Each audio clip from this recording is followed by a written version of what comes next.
Hey guys, pada video kali ini saya akan membagikan 3 tips investasi yang bakalan bikin perjalanan investasi kamu dan keuangan pribadi kamu menjadi sukses. Tips ini saya pelajari dari buku The Psychology of Money karangan Morgan Housel. Tapi sebelum kita masuk ke tipsnya, ada satu tips mendasar terlebih dahulu, yaitu subscribe ke channel ini. Karena di channel ini kamu akan banyak mendapatkan pelajaran tentang financial literacy, tentang investasi, dan bagaimana kamu bisa membentuk mentalitas kamu sampai menjadi orang kaya. Selain itu, kamu juga bakal membantu misi pribadi saya untuk menyebarkan financial literacy ke sebanyak mungkin orang di Indonesia. Oke, tanpa menunggu lama-lama kita masuk ke tips yang pertama, yaitu hindari mentalitas ingin cepat kaya. Guys, gimana kalau saya bisa memberikan kamu sebuah rahasia, yaitu rahasia cepat kaya. Rahasia ini dimiliki oleh orang-orang kaya, hampir semuanya. Dan sebetulnya mereka nggak kepingin kamu tahu rahasia ini karena mereka nggak mau jumlah orang kaya itu bertambah. Gimana? Tertarik nggak? Sayang sekali sejauh pengalaman saya dan pembicaraan saya bersama mentor-mentor saya yang sudah kaya dan sudah sukses, rahasia itu nggak ada. Betul, mereka punya 1-2 rahasia yang akhirnya bikin mereka kaya. Tapi nggak ada yang cepat, nggak ada yang instan. Semuanya butuh proses. Nah, jadi kalau ada orang yang pingin menjual ke kamu rahasia-rahasia semacam ini, kamu bisa yakin kalau mereka itu sebetulnya sedang memainkan psikologi kamu. Karena yang namanya manusia sebetulnya nggak suka sama yang namanya proses. Dan mereka kepingin langsung hasil akhirnya. Dalam hal ini, yang paling gampang dijual adalah rahasia cepat kaya. Karena hampir semua orang di dunia ini kepingin cepat kaya. Hal ini sebetulnya diperparah dengan kebiasaan kita scrolling di sosial media yang sampai berjam-jam. Bayangin ya, kita lagi scrolling di sosial media kita. Lalu kita melihat seorang kenalan kita. Wah, dia sedang pergi ke luar negeri. Lalu kita masuk ke profilnya. Ternyata dia sering banget pergi ke luar negeri. Dia sering foto pakai mobil mewah, pakai Rubicon. Dia berkali-kali foto dengan jam tangan yang super mewah dan HP iPhone terbaru. Ini adalah budaya flexing yang sekarang umum sekali ada di sosial media. Nah, kalau kita lihat sekali, 2 kali, nggak ada masalah. Tapi kalau hampir setiap hari kita scrolling di sosial media kita dan kita melihat flexing-flexing kayak gitu, maka lama-lama kita juga bisa jadi iri. Dan pada akhirnya kita kepingin seperti mereka dengan cepat. Padahal sebetulnya kita nggak tahu apa yang mereka sudah lakukan sampai mereka bisa hidup bermewah-mewah seperti itu. Barangkali saja kenalan kamu ternyata punya bisnis yang super sukses, yang dia sudah bangun 10 tahun lebih. Pada akhirnya duit dia banyak banget sampai berlimpah-limpah dan dia memang mampu hidup bermewah-mewah seperti itu. Atau ada kemungkinan juga bisnis yang mereka jalankan ternyata malah bisnis yang nggak legal atau uangnya adalah hasil tipu-tipu. Nah, kita nggak akan pernah tahu hal ini. Tapi biasanya yang ada di kepala kita adalah bagaimana cara kita bisa menjadi seperti orang ini dengan cepat. Akhirnya, kebanyakan dari orang itu pakai shortcut. Jadi, traveling ke luar negeri tapi pay later. Beli iPhone terbaru tapi pakai pinjol. Atau malah terjebak di investasi-investasi bodong. Sebetulnya guys, nggak ada satu instrumen investasi pun di dunia ini yang menjamin kita cepat kaya. Sekali lagi, seperti yang sering saya katakan, teman terbaik investor itu adalah waktu. Oke, nggak usah belajar dari saya, tapi belajarlah dari seorang investor yang sudah sukses dan sangat terkenal, yaitu Warren Buffett. Jadi ceritanya begini, kita ini lebih sering mengenal Warren Buffett itu adalah tandemnya Charlie Munger. Mereka ini adalah investor-investor yang luar biasa yang membesarkan perusahaan mereka yaitu Berkshire Hathaway dan pada akhirnya mereka jadi kaya. Sebetulnya sebelum Berkshire Hathaway menjadi sebesar ini ada orang ketiga. Jadi mereka ini bukan investment duo tapi investment trio. Namanya adalah Rick Guerin. Tapi pada satu titik Rick Guerin ini kepingin lebih cepat kaya daripada Warren Buffett dan Charlie Munger. Akhirnya dia menggunakan leverage untuk berinvestasi. Pada saat terjadi market crash, dia jadi butuh uang untuk membayar leverage-nya tersebut. Pada akhirnya, Rick Guerin menjual saham Berkshire Hathaway ke Warren Buffett. Nah, pada saat ditanya di interview, Warren Buffett mengatakan bahwa sebetulnya dia masih berteman baik dengan Rick Warren. Tapi pada saat ditanya kenapa kok investment trio ini berubah menjadi investment duo, Warren Buffett mengatakan bahwa Rick Warren ini kepingin lebih cepat kaya daripada Warren Buffett dan Charlie Munger. Kata-kata yang dia gunakan adalah terburu-buru. Jadi Warren Buffett ngomong seperti ini, dia dan Charlie Munger itu nggak terburu-buru untuk menjadi kaya, tapi Rick Warren itu lebih terburu-buru dari mereka untuk jadi kaya. Dan dia menyambung dengan perkataan ini yang saya pakai sebagai prinsip investasi saya. Dia ngomong begini, kalau kita ini adalah investor yang biasa-biasa aja, nggak pinter-pinter amat, selama kita hidup hemat dan given enough time, maka suatu saat kita akan menjadi kaya juga. Sebagai buktinya, Warren Buffett sendiri menjadi super kaya seperti ini setelah dia berada di usia pensiun. Jadi pelajaran yang bisa kita ambil di sini adalah investasi itu butuh waktu dan kita nggak bisa punya mentalitas cepat kaya dan kita berharap investasi kita bisa sukses dengan cepat. Tapi jadilah orang yang sabar, berinvestasi dengan sabar, maka investasimu akan sukses. Tips yang kedua, keep it simple. Tadi kita udah belajar kalau investasi kita mesti sabar.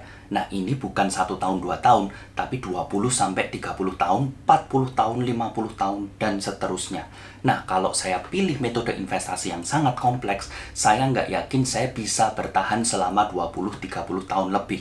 Terutama karena kerjaan saya itu juga berat. Jadi saya punya sebuah startup yang harus saya kelola sehari-hari. Jadi saya nggak bakal sempat untuk buka aplikasi tiap hari, pantengin chart, bikin banyak transaksi. Bisa-bisa kerjaan nggak terurus. Ini juga berlaku buat kamu. Karena kamu masih bekerja, masih punya active income, dan belum menjadi full-time investor, maka sebaiknya pilihlah metode investasi yang sesimpel mungkin. Kalau saya sendiri, saya berinvestasi di instrumen-instrumen yang cukup simple. Yang pertama adalah obligasi, di mana saya tinggal beli obligasinya, lalu saya tunggu kuponnya datang, dan saya reinvestasikan ke obligasi di tahun depan. Yang kedua adalah peer-to-peer lending. Kebetulan saya pakai yang namanya Coinworks. Sekali lagi, ini bukan promosi, saya nggak di-endorse, tapi memang ini saya pakai. Kenapa saya pakai? Karena ada yang namanya RoboPro, di mana investasi saya akan dikelola secara otomatis oleh robot. Jadi saya nggak perlu terlalu banyak beraktivitas di aplikasinya, yang penting saya taruh duit di sana,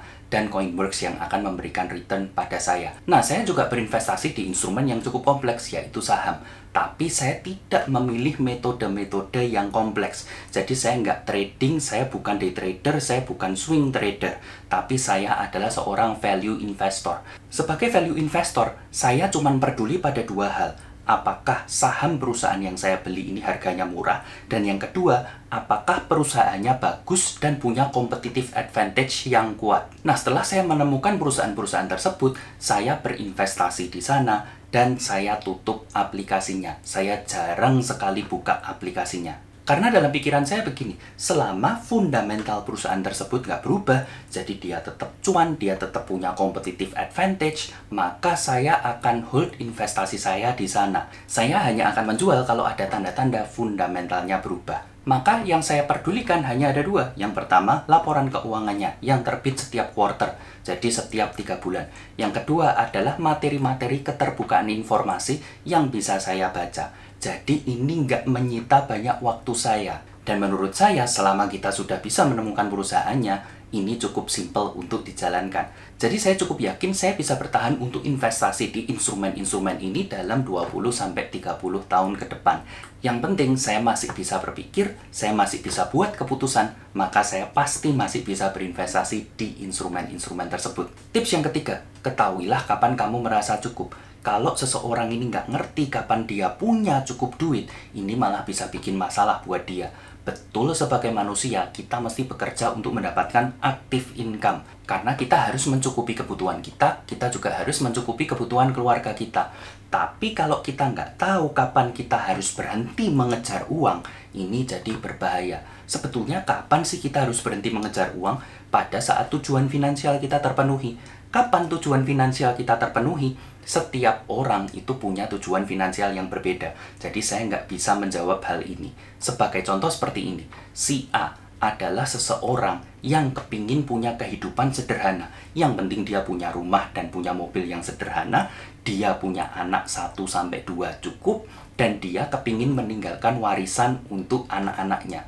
Kita bandingkan dengan si B yang kepingin punya rumah mewah, kepingin punya mobil Rubicon, kepingin tiap 3 bulan sekali traveling ke luar negeri, punya 5 anak, dan harus meninggalkan warisan untuk masing-masing anaknya. Tentunya tujuan finansial mereka berbeda, dan jumlah uang yang harus mereka kumpulkan untuk memenuhi tujuan finansial ini juga berbeda. Si B pastinya butuh jauh lebih banyak uang daripada si A.